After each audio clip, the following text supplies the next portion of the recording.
வயசு பசங்களுக்குலாம் என்ன நிலைமை எனக்கு தெரியல. குழந்தைங்களாம் இருக்குது, எனக்கும் வயசு பொண்ணு இருக்குது.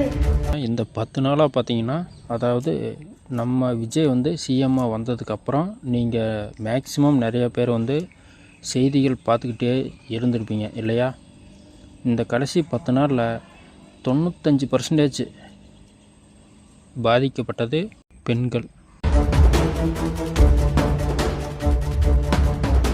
திருவள்ளூரில் தனியார் தொழிற்சாலையில் பணி முடித்து இரவில் வீடு திரும்பிக் கொண்டிருந்த பெண்ணை கத்தியை காட்டி மிரட்டி பாலியல் வன்கொடுமை செய்ய முயன்றவனை போலீசார் தேடி வருகின்றனர். மாதவரத்தில் உள்ள தனியார் தொழிற்சாலையில் பணிபுரிந்து வரும் 37 வயது பெண் பணி முடிந்து வீடு திரும்பிய போது பொன்னேரி அருகில் உள்ள பேருந்து வசதியில்லாத தனது கிராமத்திற்கு வழக்கம் போல் நடந்து சென்றுள்ளார். அப்போது இருசக்கர வாகனத்தில் வந்த இளைஞர் ஒருவர் உதவுவது போல் நடித்து ஊருக்குள் இறக்கி விடுவதாக கூறி அழைத்துச் சென்று ஆளரவமற்ற இடத்தில் நிறுத்தி கத்தியை காட்டி மிரட்டி பாலியல் வன்கொடுமை செய்ய முயன்றுள்ளார். பெண்ணின் அலறல் சத்தம் கேட்டு அக்கம் பக்கத்தினர் வந்ததால் தப்பி ஓடியுள்ளார்.